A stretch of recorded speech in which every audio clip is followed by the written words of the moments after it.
Hey, besties. Welcome back. In this episode, we're talking about what it takes to lead with intention, how to own your seat at the table, and why showing up as your full self is the most powerful move you can make. And with that, welcome back to Baddie Besties. I'm your host, Alisa. And I'm your co-host, Samira, aka Samsky. And today we are welcoming another Barbie in our Hey Barbie series. If you're new here, Barbie has had over 250 jobs, okay? Barbie was booked and busy. And today, Barbie is Jessicah Pierre. And let's go ahead and introduce our girl, Jessicah. Hey, Jessicah, first of all. Hey. Girl. Jessicah is the Chief Communications Officer for the city of Boston, all right? She is a powerhouse strategist, a proud Haitian-American woman. Yes. Just like my girl right here. No, shout out. And living proof that your voice is your superpower. All right, from launching her own media platform to becoming one of the highest ranking Black women in Boston's City Hall. Woo! I know, right? Come on, all right? Jessicah, she has built a career rooted in truth, equity, and the belief that storytelling can transform communities. Because when one woman rises with purpose, she clears the path for all of us. Yes. So, Jessicah, we have to get into it. The power origin. Pretty much I got to go back down to the roots because I think it's a start for all. I mean, it's a start for me. Growing up Haitian-American in Boston, what early experiences would you say shaped your worldview and your voice? And maybe, I know everyone sees Jessicah as this world-renowned accolades after accolades, but who was Jessicah before all of that? I love this question. And first of all, thank you so much for having me on this podcast. I'm so proud of you all and the way that you all are really just taking the city by storm and creating your own path as well, too. Thank you. I don't know if people don't really see Boston as like a creative hub, and I feel like you guys are really platforming what Boston creates. So thank you so much for everything that you all do. Seriously. And I'm so honored and excited to be here. Oh, so thank you. No, but that's important. We're just uplift. We're the space to uplift voices, but they're here in Boston. They're here. Okay. That's right. We are here. Yes. We have arrived. What's up? New la. Yes. Yeah. So growing up Haitian American. So actually, I was born in Boston. Okay. But when I was younger, when I was 6, I actually moved to Haiti with my mom, and I have a younger brother and an older sister. And we lived in Haiti for 3 years. And my mom was like the biggest boss in Haiti. She had like a really big corporate job there. She had multiple businesses. Wow. So we lived a pretty good life. My dad stayed in America because my mom and my dad had separated at the time. But we were over there, in an incredible school, living in a really big house, having a really beautiful life, vacations, doing all the things that we wanted to do. My mom had us in a bunch of activities, dance, tennis, everything. The Haiti that no one sees. Exactly. Yes, I know. That's how I grew up too. Yeah. I lived in Haiti when I was 3. Just fun fact too. I lived there for 2 years. But Oh my gosh, you guys have that similar upbringing. I love that. Yeah. I know. Sometimes I just need to leave the States. Listen, same thing. Like my mom, she worked really hard here, but she saw a pathway where she was able to really create the life that she wanted to live in Haiti because both my mom and my dad came from very humble beginnings. My mom came from the mountains in Haiti, right at the border of DR and Haiti. That's where she grew up, very, very poor. And my dad grew up in the capital of Haiti, very, very poor as well, too. Multiple siblings. Like, he would always tell me about how his sneakers would have holes in them and, like, they just couldn't afford to get him new sneakers because my grandparents believed in education. So all of their money went towards, like, incredible private schools for my dad and his siblings, but they didn't get to have, like, some of the luxuries that we have today, like nice clothes, nice shoes. But they made it work, and they eventually made their way to America, and my mom brought us back to Haiti to live the life that she really wanted to live. So Haiti really shaped my life in a lot of different ways in terms of showing me what's possible when you're able to work hard. Seeing my mom be a boss, it has been like such an influence on my life as well too. But Haiti also broke my heart in like the worst way as well because my mom actually got killed in Haiti when I was 9. And my siblings and I ended up coming back to America to live with my dad, and we had a completely different lifestyle after that. Back to the humble beginnings, and living with a single parent. Fortunately, my grandmother on my dad's side also took care of us as well too, and I have a lot of aunts on my dad's side as well too. So family is everything to me. My family has really helped to shape the person that I am today. And like I said, seeing my mom be a boss woman, even though she wasn't in my life for a long time, that really showed me what was possible and really shaped my career as well too. So experiencing all of these like traumatic happenings at a young age really helped me to want to grow up and just help people and support people. Not having your mom and as a part of your upbringing, like there's always going to be like a emotional like hole in your heart. So I've always been deeply empathetic towards other people, and I've always use that as my superpower to want to just connect with people, want to support and help the underdogs. When kids were getting made fun of on the playground, I was always the first person to want to stand up for them. She's always had a voice. I've always just wanted to fight for people because you never know what people are going through. And this is not something that I've always felt comfortable talking about because I didn't want people to feel sorry for me. So I suppressed it for a while, but I'm learning to make sure that I include that as a part of my story because it's a huge part of who I am today, and I'm trying to own that part of my story as well, too.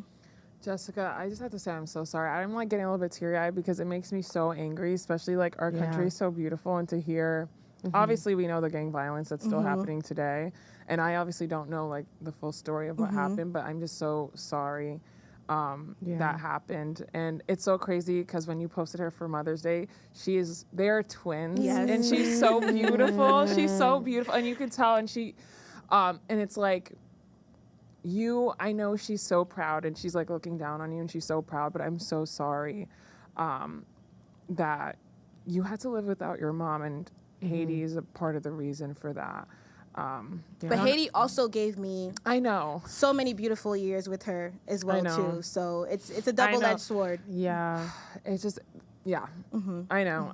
I know too, I don't know, a lot of people know this, like there's like when you grow up in Haiti, if you have like you can have a really beautiful life. There's like you get chauffeurs and you have the way you're describing it sounds like that's the lifestyle that you had, and a lot of maybe Caribbean people that grow up with like I would say privilege and money that they have like the good schools, the Catholic schools.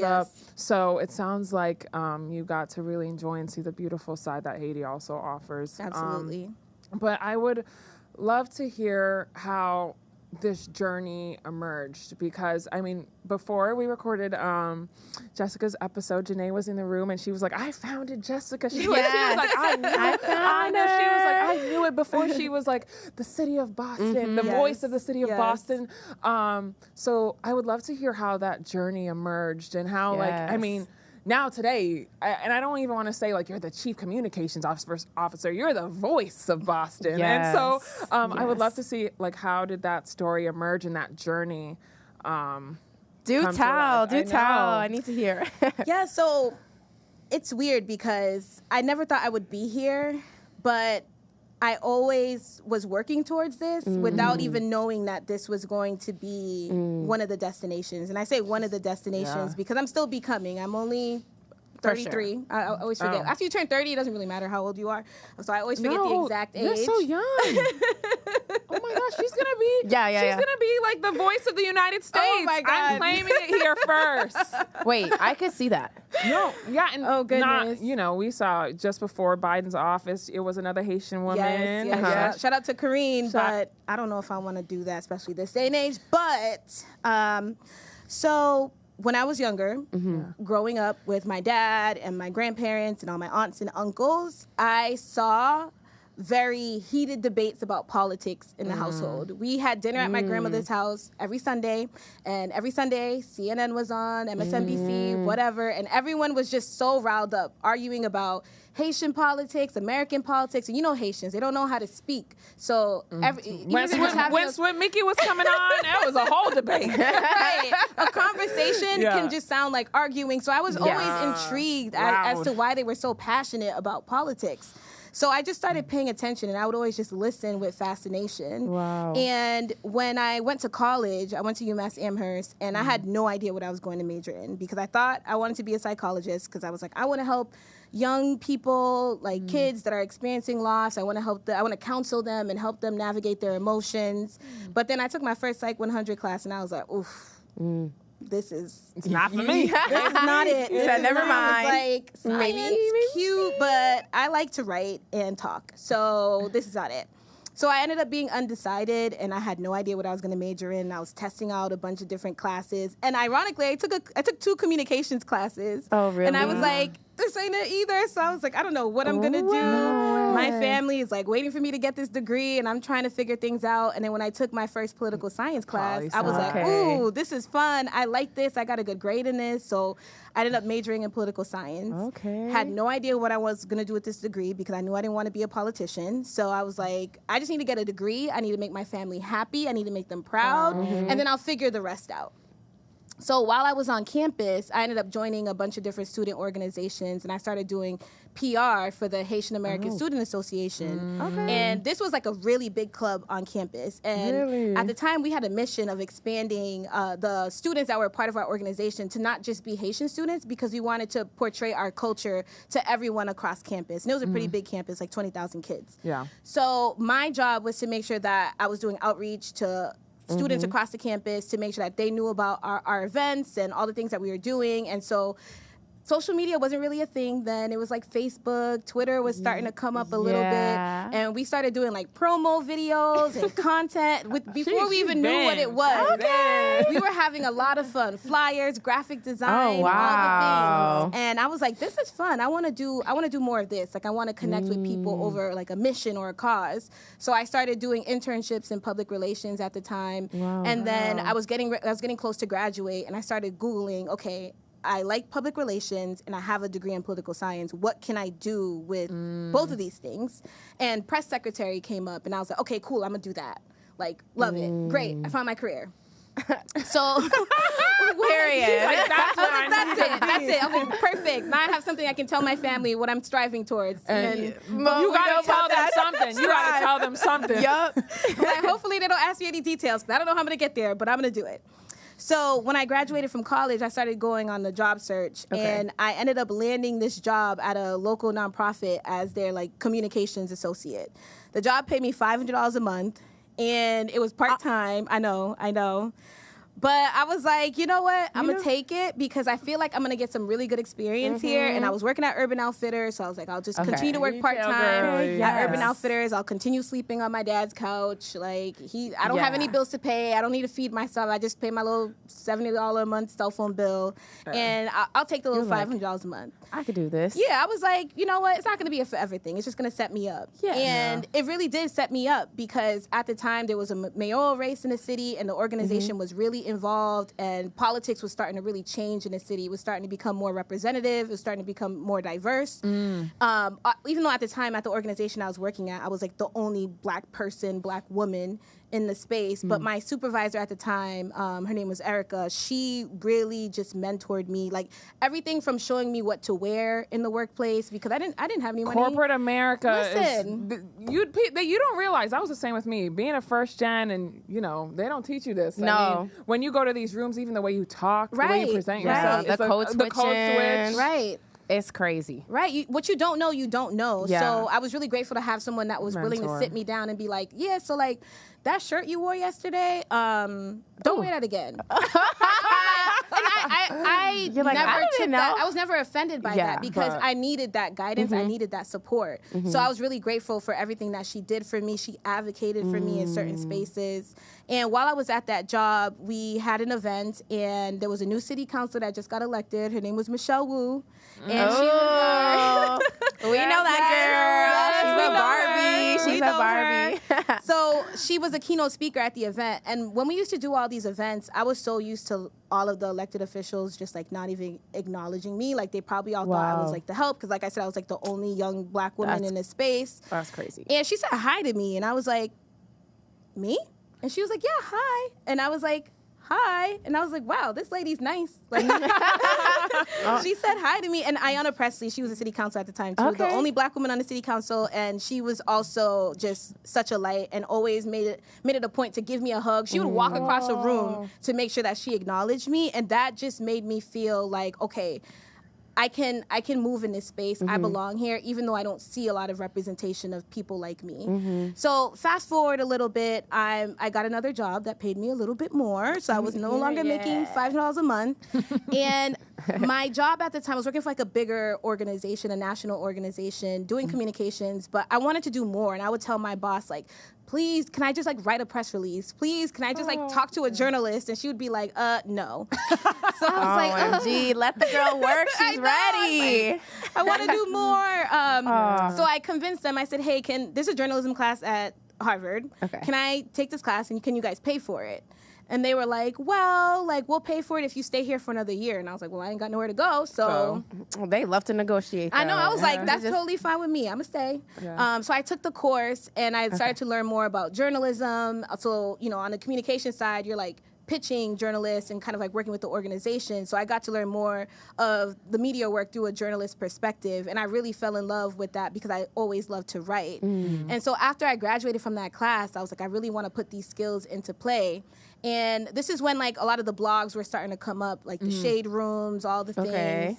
And I was like, I don't really want to start a blog because I feel like I don't have an audience I don't want to write to no one. Yeah. So I was like, I need to find an existing blog and just ask if I can write for them. So I was on Instagram one day, and this is like 2015, like when things were just like 10 years ago, when things were not that cool. This was right before Janae found you, right? Yeah. Kind of. She found me 4 years after. Oh, so not right I'm before. giving you guys the full story. Oh, period. Shoot, all the behind the scenes. Yeah. So 2015, I was scrolling on Instagram and I found this blog based out of Jersey. And it was like a woman empowerment pop culture blog called Lady Sav. And it was pink and it was cute and I love the aesthetic. And I was like, okay, like I see them talking about like celebrity gossip and women empowerment and stuff like that. And I'm like, but they don't talk about politics. And at the time, I was like the go-to person in my friend group where they're like, okay, Jessicah, we know there's an election coming up. Who are we voting for? What are we doing? I'm just like, dang, y'all need to like do your own research. But I was like, all right, so this is who we voting for. This is what we're doing, yada, yada, yada. And I realized that there was a gap in the way millennials at the time were like engaging with the media and engaging with politics. No one was targeting them. No one was talking to them. They didn't feel seen and the work that was happening. So when I saw the blog, I reached out to her and I said, hey, I love your blog. I would love to write for it, but I would love to create a political column where my target is a younger demographic, but breaking down political issues in a way that young people can really understand and engage with. And she was like, oh, like, let's get on a FaceTime call and talk more. And I was like, great. Got on a FaceTime call with her, pitched my idea. And then she was like, I'd love to have you on a team. And there's another Haitian woman in Jersey as well, too. Her name is Marie David. And I think at the time she was working with like Essence or something like that. Like she was a big deal out there. And she was like starting her own media platform. So she gave me a chance and I started writing and then I would share it on my Facebook, my Twitter, and people would like it and share it and talk about it. And I'm like, okay, so like people care about this stuff. Like they just need someone. Yeah, I'm like people just need someone to target them. People just wanted to see these complex issues spoken about in a way that is just more digestible and in their language. Like I was using like language in a way I would talk to my friends. Like that's how I was writing in a very like conversational way. So that started happening. I was having like a really good time doing it, and I was just like creating content, doing all the things, using my Instagram platform to just like advocate on different issues nationally and locally as well too. And then 2017 happened when Trump got elected in 2016, and I was like, ooh, this is bad. And like people really, I was like, if there's a moment where a platform like this is needed, I was like, it's now. So I was like, I'm going to launch my own blog. So after blogging for almost like 2 years at the time, I was like, I'm going to launch my own blog. I'm going to launch jessicahpierre.com, and I'm going to blog about politics. I'm going to blog about fashion because, you know, we still love the little fashion, still love to pull up with a little look. Yes, fashion. So I was like, I'm going to blog about all the things that I care about. And I was like, motivation, because I started doing like inspiring content as well too. Fashion, politics. And then I had also became an entrepreneur during this time as well. Because while I was writing for this blog, they invited me to like their women empowerment brunch in Jersey. So I took like my cousin and my best friend. I was like, let's go to Jersey and go to this brunch. And I went to the brunch and I met like a bunch of incredible women. And I was like, why don't we have anything like this in Boston? Like, why do I have to come all the way to Jersey to meet these incredible women, incredible Black women at the time? So I was starting to think a little bit about like, how could I create something like this in Boston? I don't really know, yada, yada, yada. And then in 2017, I decided, I was like, I'm gonna host an event. I'm gonna call it the Queen's Dinner. But I'm gonna host it with my friends because I had like a great group of girlfriends at the time. All of us first-gen college graduates. We would travel, live our best lives, whatever. But we all had dreams and aspirations, and we were all very career-driven. But none of us had mentors, and I tried to get mentors, y'all.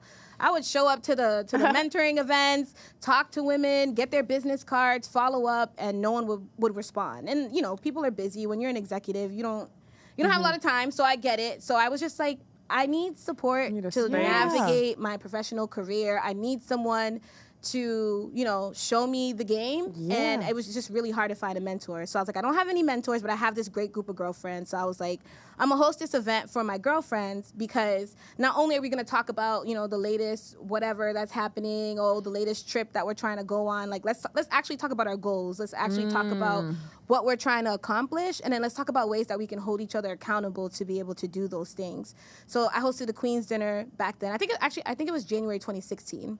I hosted the Queen's Dinner, and we posted on Snapchat because that's what was cool at the time. Yeah. I remember. And then people were messaging me on Snapchat like, "What is this event? Like, I'm trying to pull up to the next one." And I was like, "Next one?" I was like, this is just." It was just something we just decided to do. But it was like really cute. We had like a crown that we passed around. You could only speak if you had the crown in your hands, and you would put on your head and just we like might need to bring back the crown. Bring the crown back. Listen, and this is how Janae ended up finding me. Wow. So after we hosted that first dinner, and we decided to host it quarterly because we were like, we need to check in on the progress that we're making on our goals. So as we hosted the dinner quarterly that year, it just got bigger and bigger and bigger because more people just decided to show up. And that's when I was like, I think I can start like an organization out of this because it seems like there's a market here. It seems like women in Boston really need a space to like connect and like feel empowered. So then I decided to take it to the next level and actually like start a business out of it. And I invited my friends to be a part of my team. And that's when we started Queen's Company officially in 2017 and started hosting like a bunch of different events, hosting the Queen's Dinner quarterly. And it was like, it would be like over 100 women, events sold out, all these things. So I was doing that on the side while I was working, while I was blogging, doing all the things, and just like really going full force on my dreams. And when I started a business and started to adapt the title as an entrepreneur, I started to really tap into different resources for entrepreneurs, like joining business accelerators, listening to a bunch of podcasts, reading a bunch of business books. And I was like, wow, I never thought I would start a business. But when I realized that entrepreneurship is not just about like, you know, starting a business to make profit, it's about identifying a problem and finding a creative solution for that problem and then like putting that solution out there. I was like, okay, like I'm an entrepreneur. So that is when I just like my personal brand really started to hone in and my career really started to take off. So I was blogging. I started writing for my local newspaper, the Dorchester Reporter, as well too. I had a full-time job. I had a business. I was doing all these things. Side hustle, all different streams of revenue. Yes, yeah. And I loved it. I was super busy, but I loved everything because it encompassed everything that I cared about. Storytelling, community, empowerment. Like I was just like in my zone, like locked into everything that I was just looking to create and see come into fruition. So fast forward. Was there a moment though during that time that you were just like, I got this, and like you were like, even in terms of justice, I mean, was there ever a time during that when you were creating all these different things and like wearing all the hats that you were like, I can use this as a tool even to, you know, shine a light on everything, like talk about the hard conversations? Because I'm curious because I know after Trump got elected, right? And I know you were like, I need to create this blog and advocate and share the stories and make it tangible, like make it so that we can understand it. Were you taking a stance in those, you know, pieces where you were like, I'm shining a light, I'm saying everything, or kind of take me through what that was like, and if there was ever a moment for you that everything like came together? Yeah, no, absolutely. So that was like my whole goal. I was like, Okay, love. we need more spaces where Black women's voices are at the forefront. Because when Trump got elected and, you know, all the backlash started to happen, people were like, oh my God, it was Black crazy. women are going to save us. Like, we need Black women at the forefront. And my full-time job. tired. Okay. Because we tried. We've been trying to save y'all, and y'all just, anyways. So my full-time job at the time, I got a different job, and we were working in economic policy and really just like analyzing the impacts of the Trump administration. And I wrote a lot at that job as well too, because it was a think tank and we would analyze different research. I was on the radio talking about different things. My boss he really gave me like the platform. He was like, okay, like, you have your own business, you're writing in your local paper, you're blogging. Like, I also want you to use this platform that we had at work to be able to talk about how these issues are impacting people like you as well too. So it was, I'm really just a product of all the opportunities that people gave me, because a lot of people just saw my potential and was just like, I want to help. I want to pour into you. I have to say really quick though, it all draws back though, and this is the power of God, and just like sometimes there's no coincidence in this life. It all started off too, that nonprofit where you're on your dad's couch making $500 an hour. And it's like it draws back to that $5 an hour, $5 a month. Sorry, we wish $500 an hour would be cute. Excuse me, $500 a month that you were like, you know what, I'm gonna make it work, and I'm gonna continue working at Urban Outfitters. And to hear just like the hands and the people that were there, like they saw that. I mean, down to Mayor Wu saying hello. Down to that, even that Google search where you're like, okay, I like communications and I like PR. Well, what can I be? And you're like, okay, press secretary. And it's like, those are all divine moments that are bringing you to this exact very moment. That's like so powerful. Exactly. You just have to go for it. You just have to go for it and create what you feel like you want to do. And even if you don't see it, like, just create it. And that's really what entrepreneurship is all about. Like, just having the audacity to just create something that you want to exist. Something that you think can help people. What's amazing that you say that, because as Jessica knows us for the most part, but like creating Baddie Besties, and like we say there is no, like, we don't know where we're going. Like, just like you said, like, this is a destination right now. Like, you are the voice for the city of Boston, but this is a destination. And I'm like, right now with Baddie Besties, we have no idea where it's taking us. Where we're going to end up. Where we're going to end up. And just to hear, like, you went from, okay, you started at this nonprofit, and then this opportunity and this opportunity came up, and it's like, it brought you to this very exact moment. It's like a really... we're touching it because we're in that journey. And the journey never ends. But you just have to trust your gut. You have to trust your talent. You have to trust the people that God places in your life to help you, because once you're aligned with your purpose, like, everything just starts to unfold. And it's not until you take a second to like pause and look back, because you're just busy. You're doing the thing. You're moving quickly. You're trying to get better. And once you take a pause and look back, and you're just like, whoa. What the F? How many people are listening to this podcast? How many views are we getting? I have people coming up to me while I'm at the bar trying to hang out with my friends, talking about, oh my God, I love your podcast. Like, or I'm ending up in certain spaces that I never knew I was going to be in. Like, you cannot take those moments for granted. And it's beautiful that you guys started a podcast, because you'll literally have documentation of the entire journey. And one day you guys will be able to look back at this and just watch everything and show it to your kids and other people, other future generations as well too, and just show them where it all started. So it's so beautiful. Yeah, for sure. I mean, you're inspiring us. Absolutely. I mean, even your journey, I'm like, wow, if Jessica can do it, we can do it too. No, you guys, listen, you guys are doing it.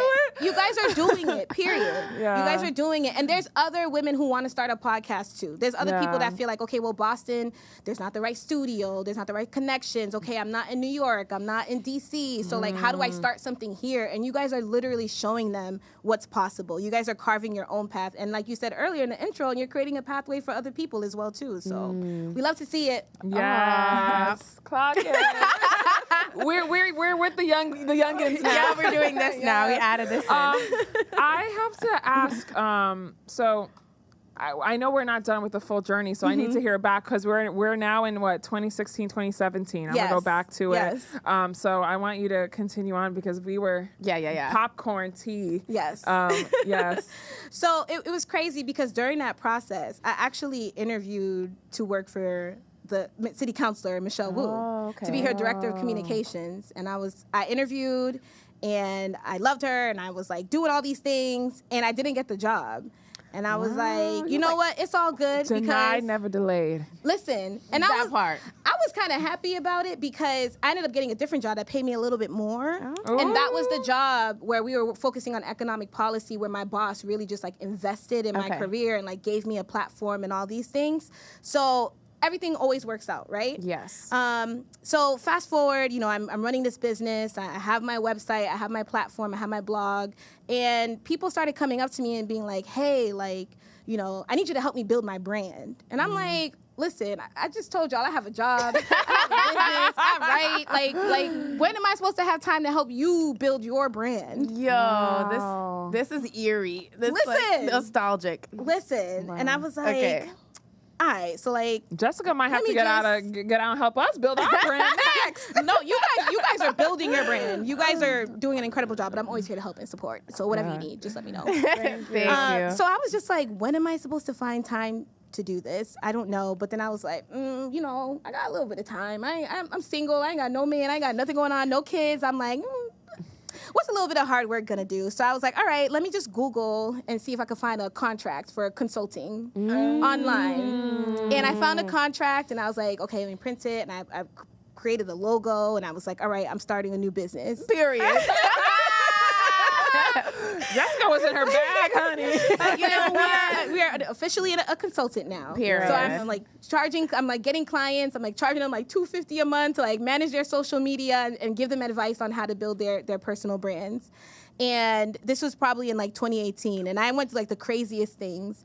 I went through clients that had me work for them and like didn't pay me, and oh my gosh, all the insane things that you go through when you don't necessarily know what you're doing. And I ended up landing this client that was a lawyer. She was a Black woman. Okay. And she was like, I have this media platform. I need some help creating content. And I was like, great, like happy to help. I sent her my contract and my pricing. And she was like, do you mind if I edit this contract? Because I'm a lawyer and a lot of these things don't make sense. Oh. And she's like, I got this from Google. right. I was like, oh yeah, you edit away. I was like, I don't know what this lady is doing. She might be like locking me in for like 5 years, but I don't even know. Yeah. But I'm going to trust her because Black women, I'm going to always trust Black women, number one. I'm going to always trust that they have my back. Yeah. And so that is kind of how I started to like grow my clientele on the side. Fast forward to 2019, I had like a roster.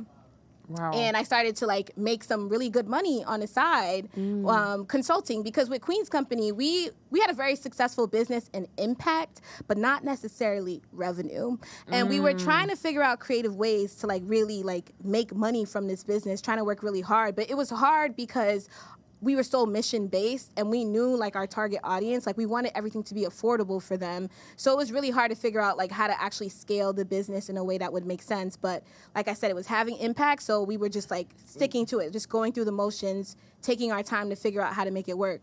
But with consulting, I was making money. I was like, okay, like, all right, this might be a thing. And as I'm like, listening to the podcast about entrepreneurship and reading the books about people just like being a full-time entrepreneur, that became a dream of mine.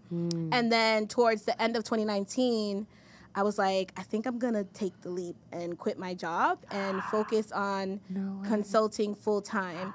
And then in the summer of 2019, that's when I came across Janae at the Globe, because I was reading the Boston Globe and I found this story, and I was like, this story is spicy. And I was like, this is the Globe? This is the Globe, yep. So I literally looked at the author and I was like, Janae Osterheld. And I'm like, let me go look her up on Twitter. And I found her page and I saw that she was a reporter that just moved to Boston. And I was so taken aback at someone that was so bold to tell the truth. And I followed her and I tweeted at her and I was like, Janae, like, thank you so much for your story. Like, this is incredible. And then later that afternoon, I had a speaking engagement at the Big Sister organization. And I was on a panel, and, I really believed in, like, showing up as my authentic self. So they're like, who are you admiring right now? And I'm like, I'm loving Cardi B. Like, I was just being my full celebrity. It's all professional. I have my cute little outfit on. I'm like, I'm loving Cardi B. One thing about Jessicah, she's going to have her fashion. Okay, because you gotta look good, feel good. Absolutely. So I really believed in that as well, too. And then all of a sudden, there was an icebreaker after the panel. And then I saw someone named Janae with the name tag, Janae Osterheld. And I was like, oh my God, you're Janae Osterheld. And I was like, I just tweeted at you. I just read your story. Like, I'm so proud of you. Like, so happy to have you in the city. And then that's how we ended up connecting. No coincidence. Wow. She was at the right place. She was in the room. At the right That's time. God. And, but kudos to Janae for being someone who just came to the city and was really trying to tap Bold. into the organizations and everything that was happening in the city. So you don't always see reporters in the flesh. Like, you read their work, but you don't always see them out in communities. So seeing her in the wild, I was like, oh my God, I just tweeted at you. Like, you're not just like a social media person. Like, you're actually real and you're actually like in these spaces. And so that's when we started following each other. And then she saw the work I was doing with Queen's Company and ended up writing an article about the work that we were doing in January of the following year. And it was like front page in the Boston Globe. Wow. And it was just insane. And then things just like catapulted from there. And then I got more clients. I started J. Pierre Communications, and then 2020 happened, and the pandemic happened. So you were like technically full time in your business this entire time from 2020. You quit when 2019? I quit 2019, and 2020 was when I really went like full force with my consulting business, but still doing Queen's Company and not necessarily writing anymore because it kind of it served its purpose. Yeah. So the pandemic happened, and that's when everybody was freaking out. Like, okay, we're doing virtual things. Like, what's going on? So it was a good way for me to start to really build my clientele because everyone needed help and support. Everyone was trying to find new ways to reach people with resources, and they needed like that PR support. So then I started to really build my clientele, and then I ran into Michelle Wu again, City Councilor Michelle Wu. Again. And she was like, the way the stars aligned. Right. She's like, what are you doing now? And I was like, girl, I'm working for myself. I am consulting. I'm doing my thing. And she said, great, let's work together. And I was like, cool. Stop. Like, wow. let's do it. So she sent me an email. She was like, this is the scope of work that I need. And I was like, 100%. You sent the lawyer's contract. Right. That edited version. By then, I had my own lawyers at the time. Oh, I was Even really better. official. I was official by then. I had a website. I had systems and processes. I had staff. Okay. So I had really just like built up this So the business. cash flow was cash flowing. Yeah. we did all right. We were getting there. I was making strategic moves because I knew if I was working for myself, I had to have a level of revenue coming in to be able to not only sustain myself, but also have enough money to be able to pay people to support me with clients. Yeah. Because when you're a consultant, you're a service-based business, and as much as people want to be like, oh, like I'm the CEO, like if you're the one that's like offering all the services to your clients, you don't really have a lot of time and space to be a CEO. So in order for me to really be a CEO and figure out how to grow and scale the business, I needed to hire people that could be the kind of like managers of the accounts with our clients, so that I could focus on really like building the business. So this is all like the business things I had learned through like the podcast and the books and the accelerator program. So I was really starting to put them into watching your mom. And like I never full circle. I never actually realized the impact that she had, because like I said, I was just moving. It wasn't until I had a chance to pause and I'm like, oh my God, just like her influence on me, it just like unfold. Like I'm telling you, I never thought I was going to be an entrepreneur. I never thought I was going to be a business owner. That was never. I just wanted to help people. I just wanted to be in politics. And then I'm like, if it wasn't for me seeing that visual when I was younger, I probably would have never went down that path, because you have to see something in order to be able to know that you can achieve it. But I never realized, when you're 6, 7, 8, 9 years old, you're not. No, you're not thinking about. You're not thinking about that. And to see someone who had 3 children, someone who came from nothing. And my mom used to always have a fit on too. Okay. She was serving fashion. She used to always have a fit on too. I like vividly remember the heels, the skirts, the suits, everything. Like she was a boss. Showed up. Her hair was always done, nails done, makeup done. Yeah.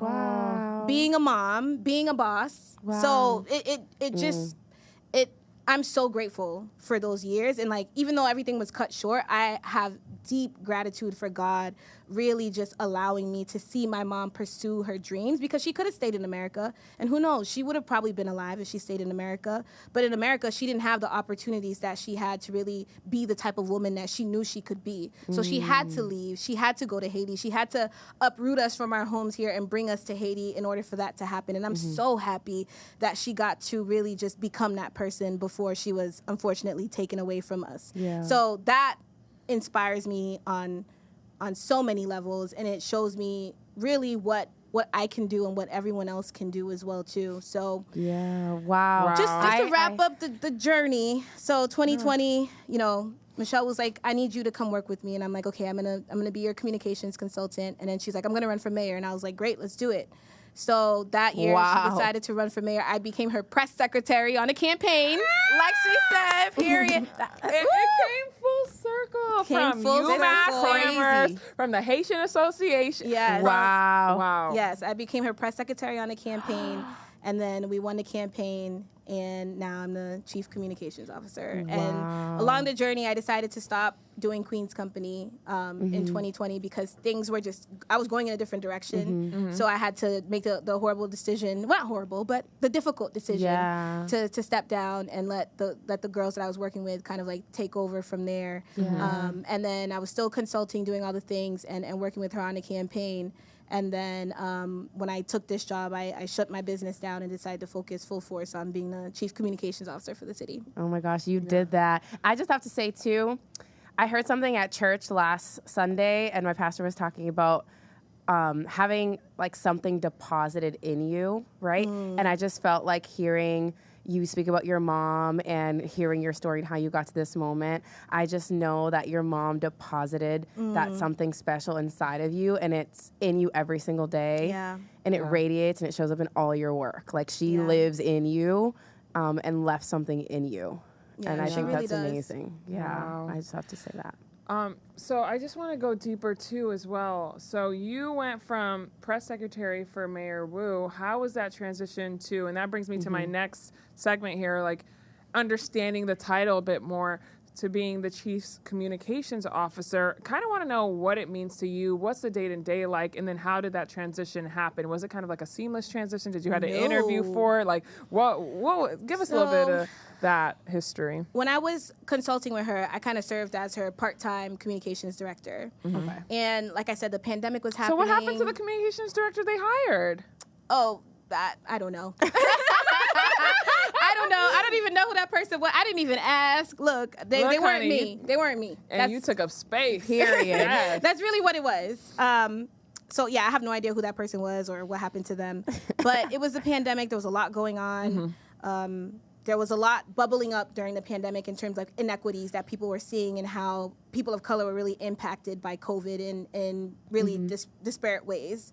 So Michelle Wu, being the baddie that she is, just continued to identify policy solutions to help really address these inequities. So it was really great being able to work with her to just communicate some of these solutions that she was putting forth on the policy level to address like so many important issues. So I worked really hard during COVID because I felt like there was nothing else to really do but work. And also everything was so urgent. Like people were dying, like there was just like a lot going on. Like it was just insane. So that, working remotely, it was a lot of hard work. And then when I got to the campaign side, campaigning during COVID was also really hard because typically with campaigns, you're out and about, you're hosting events, you're talking to people. We had to do things totally different because we still didn't know what was happening. There was still no vaccine. Everything was still really crazy. So it was really rough campaigning during COVID. Like I remember going to sleep next to my laptop and then waking up next to my laptop and just grabbing it and just clacking away. Like no washing your face. No, she went right to work. No brushing your looking teeth. like Samira. Just going to I sleep. do that. Does that. Yeah, so the dream don't sleep. Yeah. Listen, it was intense, and I actually ended up burning myself out after a few months. But it was great. Like I was talking to different reporters. We got a bunch of national press because people knew that if she won, she would have been the first woman and person of color elected as mayor of Boston. So there was a lot of energy behind her campaign and also her vision as well too, the progressive vision. Like people were really inspired by that. So there was a lot of interviews, a lot of media, a lot of press releases, a lot of statements, a lot of things going on, a lot of movement, and I burnt myself out. And December of 2020, I ended up getting COVID myself. And I was like, oof, I am going to take this time to rest, and I'm going to put the laptop away. and just like really focus on my health. And then during that reflection period where I just had nothing else to do but like watch movies and stay in my room and pause, I realized I was like, I think I'm going to leave the campaign. Wow. So I left in January. This is tea. This is 2021. I left. What did Mayor Wu say? This is the twist and turns, honey. She was sad. But she trusted me. Okay. I remember she said, "You're very intuitive, so I trust your decision making." But I told her, I was like, "I still want to see you win, so I'm still gonna help." So that's when I was like an advisor on her campaign for the media. So I was still in meetings and stuff, but I just wasn't doing a lot of like the day-to-day stuff. Still providing direction, still doing all these things, and still utilizing my own platform to advocate for her campaign as well too. And that's when I was like, I'm gonna go back to like getting new clients and like really You went back to Jessicah Pierre Communications. I did. Oh my gosh, this is a journey. I did. Wow. And then things took off. Like, whoa. I was busy. Whoa. Wow. You see, this And then is a story people see like, okay, Jessicah Pierre, Yeah. Chief Communications Officer, but they don't see the journey. That's what I'm saying. That's one thing I love about this podcast. Every time we have a guest, I'm like, oh my gosh. Yeah. Like, people So need you to know. But my thing is, it took off. What made you? What made you Yeah, leave? what happened? Well, it was her intuition. I She was just like, didn't like how I was living. I was so burnt out. I was like, I had nothing left to give. Okay, and totally I get was that. just like burnt to a crisp. And I was like, I didn't choose to work this hard and do all these things to feel this way. For And sure. I was like, this is not the only way. I can still have an impact without burning myself out. Like that cannot be the priority. we need to stop glorifying the struggle. Yeah, it's I agree. not cute. Okay, Yeah. like it's not cute. And it was hard. It was a really like I remember I cried when I made a decision, but I knew I had to do it. Yeah. And then that's when I was like, okay, I'm back out searching for clients. What's up, everybody? I am here. And They were receiving you. yeah.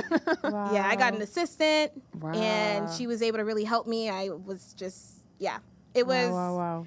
it was incredible being able to just like pivot and still support, still have a presence on the campaign, but still also have the space to do my own thing as well too. So that was kind of the transition that happened. And I really loved having my own business. I really loved consulting. I loved doing my own thing. Like I was able to take naps in the middle of the day. Love that. I was able to just Your own boss. learn so many different things, so many different aspects of having a business. And the level of control that you have in like your time and the things that you wanted to do, I could travel, I could do whatever. It was just so much fun. And also just like knowing that I could like employ and work with other Black women creatives and like help them bring out like their best talents as well too. I had a lot of fun. And then fall of 2021, she won the campaign, really excited, whatever. Woo. And then she was like, yeah, so Jessicah. I have this role for you. And I was like, oof, I don't know. I'm having a great time. I'm literally living my best life. I don't really know. And I remember when I went to City Hall the day that she got inaugurated, walking into that building, I was like, oh, shoot, I'm supposed to be here. Oh, I knew it. And you were going to say that. I was like, oh, shoot, I'm supposed to be walking down these halls every single day. I'm supposed to be here. But I didn't know to what extent. I was just like, I'm supposed to be here. I'm supposed to be here. So I remember I was talking to her campaign manager that was serving as her chief of staff at the time because she had literally just became mayor. And I was like, what kind of jobs y'all got? Because I think I'm supposed to be here. And then she was like, okay, like maybe you could be a speechwriter or something. I was like, okay, cool. Like a speechwriter, sure. Like that sounds great. And then I remember she called me and she's like, Jessicah, I need you as my chief communications officer. And I was like, excuse me? You want me to be what? Wow. I was like, you want me to be what? I was like, what? But it's crazy because at the time with my business, I was praying to God. I was like, I'm ready to elevate. I want a bigger team. I want a bigger platform. I want more. I was like, I'm ready for this. So when I learned more about this role, I was like, this is exactly what I was asking for at my company, being able to manage like 20-person team, being able to have such a huge platform, drive like direct change. And ultimately how I made my decision, I was like, I can either watch this all happen and be like, ooh, I probably would have done that a little bit better, or like whatever. You could go embody and step into it. Or I could just do it. And the beauty of like having your own business is that you could just start it up again. Like it's just. Yeah. It's just something I can always come back to. And I was so young at the time, and I was like, I wasn't even young. 30. I was just like, I can just go back to doing it. So I was like, let Not me take a chief pause. communications officer and not even 30. Right. Wow. Yeah, it was. Wow. But she also wasn't even 40 as a mayor. I love to see it. The girls is working, making waves. Yeah, so that's how that all happened. It was. And we can say this for a part 2, but the transition from then to having your own business to now being the chief communications officer was also rough. But we can talk about that another time. I would love to hear, though, like, what is your day-to-day? Maybe just give a highlight for maybe someone that is going through a journey right now, trying to figure out, they're like, okay, maybe it's poli-sci, maybe it's comm. I mean, I was once in those shoes, undeclared, trying to figure out my way and my path. But look, God brought me to this mic eventually. Okay. I went the finance path, and we could talk about that too, honey. That's the story. I'd love to hear more about that as well. But would love to know, like, kind of what your day-to-day is like and how it's changing, and especially not go into, like, obviously our new sitting president, but, like, how maybe things have evolved even with different leadership as well, too. Yeah, so my day looks very different every single day. I can look at my calendar and be like, okay, I only have 3 meetings today. That means I'll be able to get X, Y, Z done. And like none of it happens. And I end up having 10 meetings, and then everything's just like insane because my job is very reactionary to what's happening in the news. So typically when I wake up in the morning, I really try not to get to my phone first. So I have to get up super early because I want to pray. What's super early? What's 5. so what? Wow. Okay, So what time is bedtime? Yeah. Ideally, I'd go to bed at 10. All right, so give us the One, not ideally. 1 second. Chief communications day in the life, or the time. Okay, yeah. We want to hear. So I want to hear this morning to sleep, just like the rundown, because we want to hear. What time you up to Okay. With timestamps. Yeah, timestamp us. I get up at 5. Okay. I always have like fresh pressed juice in my fridge. I'm a juicer. I have some juice. I do my prayer and my devotional. Get my spirit ready for the day. We can do better. Listen, it's a journey. We all trying to do better. It's a journey. Get a workout in. Sometimes I go to Pilates in the morning. Sometimes I just work out in the gym in my apartment. And then I take a shower, and I'm starting to like read the news in the morning to see what's happening. Is there like a site? Is there like you're on CNN? Is there like one that you prefer? Or is there like... So I stick to the more local platforms, like, reading the Globe, reading the Political, Massachusetts, the Playbook. It's a newsletter that highlights all of the news for the day. And typically while I'm showering or I'm in the gym listening to podcasts, so I'm listening to like The Daily from the New York Times to see what's happening, especially now, to see what's happening on a federal level, how that might impact our day. So typically that's how I get ready for the morning, get some breakfast, run out the house, and my phone is already going off. As soon as I start to after my workout, my phone starts going off. People are texting me articles like, oh my God, did you see this? Or this is good, or this is so bad, we need to fix this. So it's just like insane. It's like instant chaos. Around 6:30 a.m. It's just like that's crazy. I'm in 6:30. Yeah, and so you got to flip the switch, Yep, that's why I have to get up at 5 to just have that moment of peace. Myself before I really calm before the storm. Yep. What time do you drive into Boston? I used to drive, and I decided to. She's a T. Yes. So we had Princess Perry. Oh my gosh, I love her. She is a tea ambassador. Yeah, she's incredible. She might have converted us. Yeah, she was here yesterday. Listen, I'm not gonna lie. I used to drive to work and be caught up in traffic, and usually I'm on the phone when I was driving to work because it just takes so long. But now I got rid of my car because I'm saving up to buy a house and be an adult. So I got rid of my car, and now I walk 30 minutes to the train station, and then I get on a train. What are you gonna do during the snow? TBD. We'll get there. We'll get there when we get there. Maybe Uber. We'll get there when we get there. Nah, because Uber. Uber adds up. The prices. Yeah. The price. Anyways, I'm not gonna go there. But yes, TBD. So TBD. We'll get there when we get there. But right now we're enjoying the walk. weather. I got rid of my car in April. So far, even if it's raining, I just have my umbrella. Yeah. And I got my sneakers on, and I just change my shoes when I get to the office. And then when I get to the office, get your steps in. No, I wanted to, but the Orange Line is shut down. Oh, I did hear about that. She was telling us that yesterday. She was complaining about that. She was saying do better. Yeah, I mean, they're fixing it, so thank you for fixing the tea. But so I had to Uber here today, but I would have really took the train to get here. It would have been so much easier. It's so much peaceful. Taking the train, it's so much quicker, so I highly recommend getting on the T. Yeah, OMG. sometimes the morning though, I'm not gonna lie to you, and I know this is just like everyone's commute. It gets really packed. So when I used to take it, to go into either way, my internship and stuff, I'm like we were on top of each other. Yeah, especially the green line. And then if you got fashions, if you got fashions, I'm like, oh my gosh, you can mess up my outfit. Everyone's on top of my outfit. I got my perfume on. That's my only issue. But love MBTA. Other than that, Milo, when I was in college, what was it? $3.75 back then. We were on the. I don't know how much it is now, but that little $3.75, it goes a long way. It goes a long way. It took me from A to B. Yep. Yeah. Honestly, my noise canceling headphones are everything. Like, I just be locked in. I'm already on my phone. I'm already. Yeah. But you're also what's up happening. really early, so you'll probably leave before honestly that crazy wave. I was going at like 9, so it was. Yeah, I mean, it's especially when there's school in session. Like, not as the summer and the students aren't on the train in the morning and in the afternoon. It's a little bit better, but it's definitely still packed. But like I said, I put my noise canceling headphones on. I'm on my phone. I'm like locked into whatever's happening. But I have a ton of meetings all day because I'm trying to figure out how to respond to anything in the media. I'm trying to make sure the mayor has what she needs before she goes to her public events to like talk to the press. I'm trying to make sure all the events that we have lined up for the day are all set, good to go. But I'm also being reactive to what's happening right now, but also being proactive to plan for tomorrow, the day after that, the week after that, the month after that. This is all before you get to work. So this is during the day. Okay, so give us the day. That's the time. That's kind of a lot to hold in your brain. You're looking at the future. You're looking at the present. I mean, there's a lot happening in the present. You're being proactive and just like reacting on top of thinking how can we every day you're on like like up to date. You got to stay in the now. I guess how do you ensure Boston's messaging, because that's one thing too, coming from like the Queen's Dinner and just like your mission and just Mayor Wu's mission too. How do you make sure Boston's messaging reflects full diversity and community voices while also managing, you're being proactive, you think about the future, like there's a lot of going on. How do you like try to make sure that is always instilled during all of these moving pieces? Wow, you are happening. I know.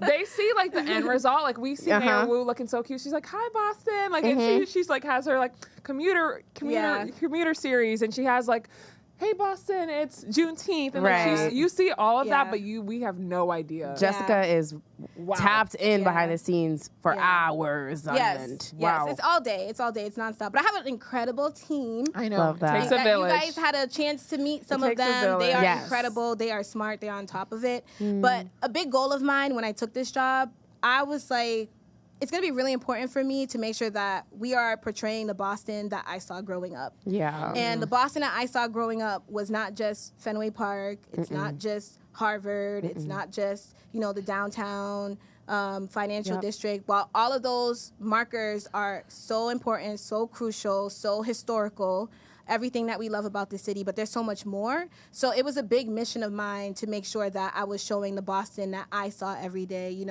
whether when I was a kid, being on a bus, going down Dudley Street, all the bodegas, all the culture, all the different languages, all the food, all the, just everything. I was like, we are going to put that on full display. We're going to make sure that everyone sees themselves reflected in anything that comes out of the city. And that was the mayor's vision as well, too. And you guys, I don't know if you guys know, she speaks Spanish.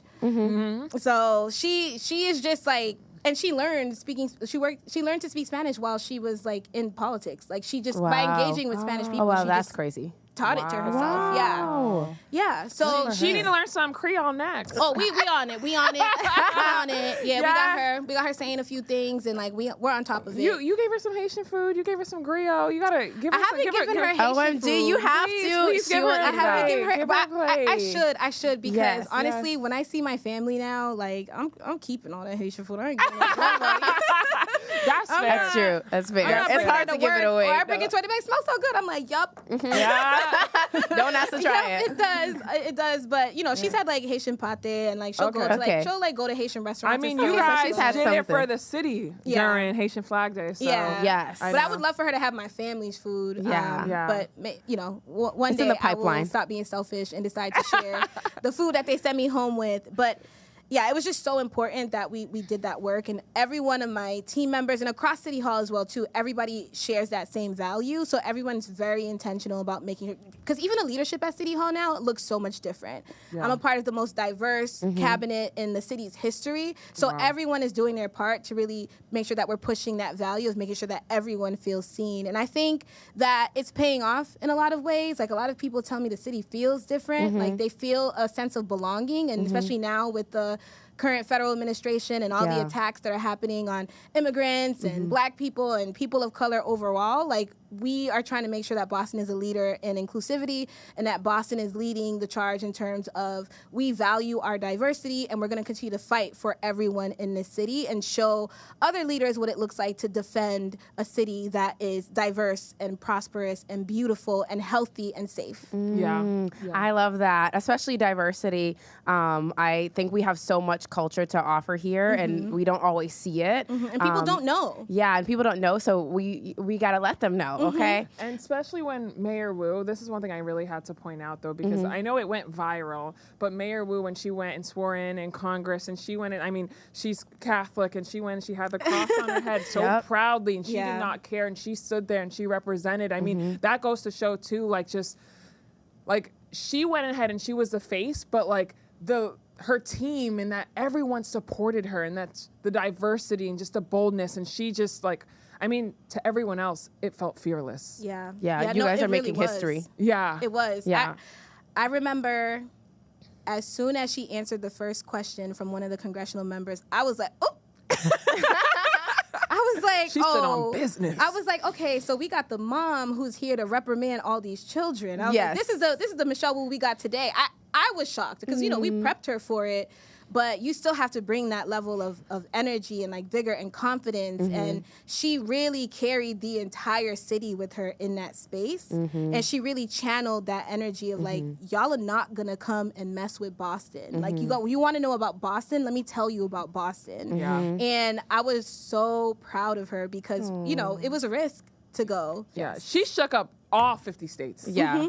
She still does. Yeah, I mean, but I love that moment, it was like, even for me, and I was in Florida, for the viewers that know, I mean, at this point, I'm like, I'm not bi-coastal, but she's back like and forth. East coastal? You're north and south. North and south, coastal, but like, I was really proud to be like, wow, like, I'm like, that's my mayor. Yes, and she is. And she is. I'm like, that's my mayor. So, but with that being said, I want to move into our next segment, because if Jessicah can do it, you can too. She's a walking testimony. Yes. So yeah, go ahead. Let's get into a quick question here. Yeah. Well, obviously, we touched on diversity, right? And I think there are a lot of women who look like you and look like us and want to follow in your footsteps, right? Whether that's poli-sci or communications or working for a mayor, working in the government, in politics in some way, shape, or form. So having I'd love successful business. Yeah, or even being an entrepreneur, right? Yeah. And everything that you're doing, you continue to do. I'd love to hear what advice you have for young women who want to break into any of these roles, whether it's maybe being an entrepreneur or the role that you have today as chief of communications. Yeah, I think most importantly, you need to decide your values. So at a young age, I knew my value. I just want to help people. That was like number one in my life. That was my number one intention, my number one goal. I didn't necessarily know how I was going to do that, but I just decided that that's what my life's work was going to be. Wow. That's what my purpose is. So I think just like making that decision. What's your number one value? What do you actually care about? What do you actually, what lights you up? What makes you feel passionate? And then you have to decide how you're going to actually portray that value and that vision.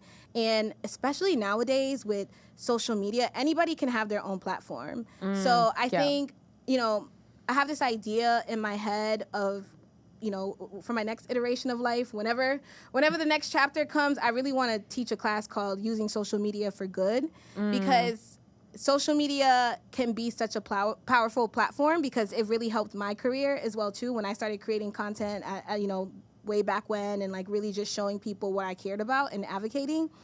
But nowadays I feel like it's used for such negative things, misinformation, making people feel bad about how they look, and just, you know, selling people a bunch of things. Like back then we didn't really have ads like that. So you were just able, no algorithm, no nothing. It was just a feed.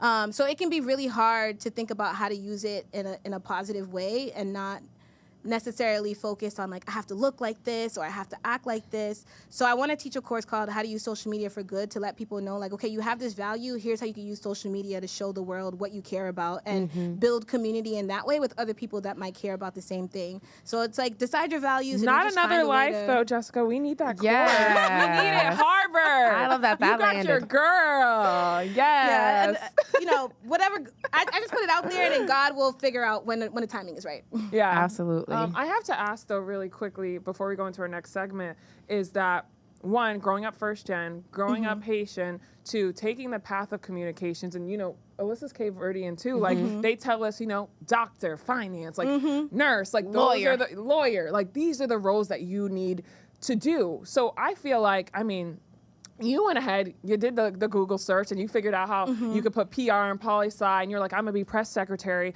I guess for any maybe first gen or any young woman that's watching and they're like, this is like what success looks like to my parents, and I'm a little bit afraid. Like, I don't know what I'm doing. And like, at the end of the day, a lot of us too, just in the Haitian culture, like you got to make money to help your parents. Unfortunately, there's no trust fund waiting for us. Where, if anything, they're counting on us to help provide for them. Right. So they're a little bit nervous because they're like, I don't know how I'm going to do it. I don't know how I'm going to be able to provide, not even for them, but for myself. Yeah. That's a real thing. Yeah. So I'm just curious, like, what advice or what would you tell them today for the viewers that are watching and listening? So fortunately for me, my dad, he's the best dad ever. Aww. He did not try to dictate my career. My dad was just like, I need you to go to school. And I always got good grades, so no one was really worried checking about for me. you. Yeah, they were just like, she's gonna be fine. Whatever she decides to do, she's gonna be fine. I remember when I first started my business, though, my dad was just like, are you sure you're not wasting your money? And I was just like, Daddy, please, like, get out of here. Like, I don't want to money. Like, watch me work. Watch what's gonna happen. So he always tells me how proud he is of me, and I'm so grateful that he's proud because I know he's made a lot of sacrifices. So him being proud of me is like the ultimate currency that I could ever get. But in terms of like figuring out how to carve your own path, my sister, my older sister, she didn't get to have that freedom. All my family was like, you need to be a nurse, you need to be a nurse. And then so she went to school for nursing and like didn't like it and like didn't finish. And now she's like doing something totally different, but it like took time for her to figure out what exactly it was that she wanted to do. So I think our parents care about us and they want us to have security. And that, to an immigrant family, like, security is everything. Like, they just want us to be safe. They want us to be good. They want us to have a good job. They want us to keep our heads down. And that was never me. I always wanted to do something different. I just, my God. Breaking the norm. Security. But, if my family was pushing for me to do these more traditional routes, who knows how I would have turned out. So I'm really grateful that they didn't do that. But it is very difficult, but you have to trust your heart, you have to trust your gut. And even if you are in a more traditional career and you want to do something creative, you could always do something on the side. Like the pathway is always there for you. So if you want to do something more traditional to like have that security and like buy the house and like get your finances in order and take care of your loved ones, like I'm all for it because that is so important. That's the number one thing. Yeah. But like pursue your passions on the side. Yeah. Either way. Those hobbies, either route. like those hobbies can turn into something or not. You can just do them for fun. But as long as you're happy, you just have to pursue joy. Pursue joy. I love that. Pursue joy. You heard it here first. I have to ask you, before we move to our fun, fast round to end us off, I do want to check in and see what legacy, because you're doing so much. You've told us your amazing story so far. We know there's so much coming for you. So I would love to hear, what do you want your lasting legacy to be in Boston and just in the world when the day comes? I'd love to hear. Or even after she leaves this role. It's a destination. I don't even know if she's gonna leave it. Maybe, I don't know. We don't know what's legacies. gonna happen. Yeah. But I'm just curious. Like, what do you feel like if there is a next stop? What would be next? No, not necessarily what's next, but like what does she want to leave behind for the city of Boston, and what's next too? Yeah. I don't know. So I feel like, I mean, she did give a list. She said she gave out to the universe she wants to teach a course, which Harvard. Right. We're going to be asking for this course. Harvard. What's up? I'm claiming it because you already took the journalism course there, so it's only right. It's only right. Full circle moment. I would love that. Yeah, but just curious too. Yeah. Yeah, I think in Boston, my goal has always been to build community and make sure that people feel connected because we need each other. And so if anything, I just want to be an example of what it's like to lean on other people and to be a reliable person where other people can lean on as well too. So it's very simple, community. And on the representation side of things, like I would love to see more women like us in the media. I would love to see more women like us in the halls of power, in government, and that's happening. But, you know, going back to Janae, as one of my favorite people ever, I saw her interview someone once, and she said, you know, we always talk about how women shatter the glass ceilings, but nobody talks about the scars that women get from doing that. Whoa. Yes. That part. Yes. She's so poetic. She is. So wise, so poetic, She really so is. beautiful, so ethereal. Like she's That's just so crazy because that's even the saying, if you think about it, because glass shatters, like think about it, what happens Yeah, when you shatter glass. when you shatter the glass, it does cause those and we're scars. literally shattering glass with our bodies. Wow. With our bodies, with our health, with our gifts, our talents, our families. Like it's just a lot of sacrifice. So we still need to do so much to support the people that are like us, that are like fighting to be in these spaces, and the women that are actually in these spaces as well too. Like Janae said, she wants softer places to land, and I think Black women deserve that. Black women deserve that, and anything that we can do to create those spaces for them who are really just like leading the charge, like that is the legacy I want to leave behind. That you don't have to necessarily put yourself through so much angst and heartache and trouble just to do what you were destined to do on this earth. Like we need to have the doors like flood open for women who are just doing the right things. Yeah. And what's really important to know, because we talk about this a lot too, is just like Black women are like the most educated. I mean, it's the stat. Don't come for me, okay? They're like, we're the fastest growing group of entrepreneurs. Fastest growing group of entrepreneurs. And it's like the fact that it's like, I mean, and then we're the least funded. We're the like least to be looked at, least opportunities. And it's like, that resonates so deeply because I mean, even us starting this podcast, like we'll see maybe someone that doesn't look like us, maybe our white counterpart, they'll start this maybe half of the time, less experience. And you could see them, they take off like, drastically faster, and it can feel very frustrating. And it's like, what am I doing wrong? So I think I wanted to hear like maybe what advice for us and the viewers listening, because it can feel like I don't know what the exact word is, but it feels like you keep pushing and you keep pushing, and sometimes it's not enough. Yeah, The absolutely. glass don't want to break. Yeah, I know the glass don't want to break. like, We're with the hammer. Trying to break it. Yeah. But all the cracks matter. Every crack that you make matters. So keep It's gonna break at eventually. it. Keep at it. Keep at it. It's always going to be harder for us, unfortunately, but keep at it as much as you can. And then one day you might feel like I have nothing left to give. And if you truly have nothing left to give, it's okay to stop. It's okay to give the hammer to somebody else and have them take a crack at it next. So I just want to emphasize that as well too. And then in terms of advice that I would give to other women, on top of your brilliance, on top of your talents, on top of your energy and the joy and everything that you bring to these spaces, relationships matter. Yeah. Relationships have been one of the most important things in my career. And that's why I love doing what I do as well, too, because I get to meet and talk to so many people. And even just working with journalists in the media every single day, like treating them like human beings, like they find that so refreshing when it's just like, oh, hey, like I saw you post on Facebook that you went to go visit your mom and she's not doing too well. Just wanted to check in to see how she's doing. Like just like having that personal touch with people where you see them for them and not just what they do or what they can actually create. That makes a world's difference. People remember how you treat them. People remember how you make them feel. And I think that is how we create true connection. And true connection is literally the most important thing. And you're able to create true connection when you feel comfortable being your full self. And not everybody's going to receive you, and that's okay. Some people might ridicule you for being who you are. And that's okay too, because they're just seeing you at the level in which they see themselves. So it's not personal. Ooh. So keep moving, find your community, find the people that love you, find the people that support you, and keep building with those people. Yeah.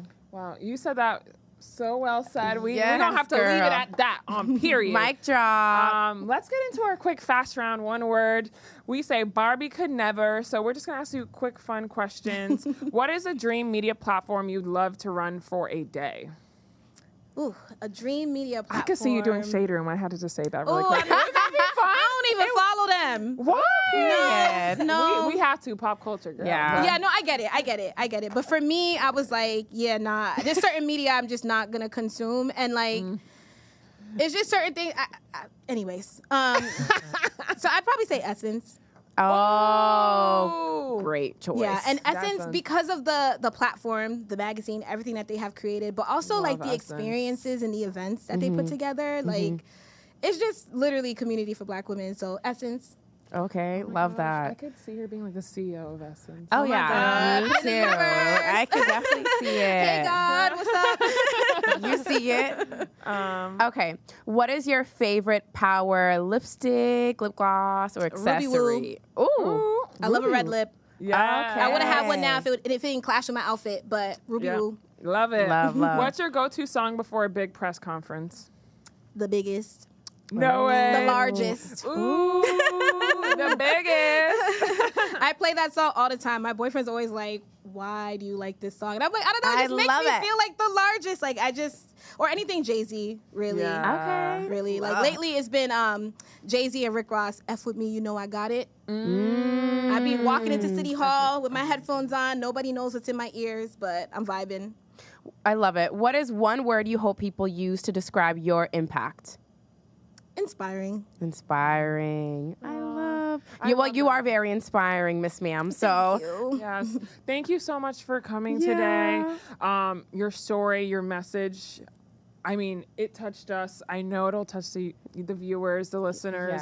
Yes. If y'all make sure you follow Jessicah Pierre. You'll see her all over. I mean, all over the city of Boston. I mean, she is the voice of Boston. But as you know, besties, we may stir the pot, it's gonna get hot. but trust. You just hit the jackpot. Okay. Okay, make sure to like, subscribe. And give us 5 stars. It goes a long way. Love you guys. Love you. Bye.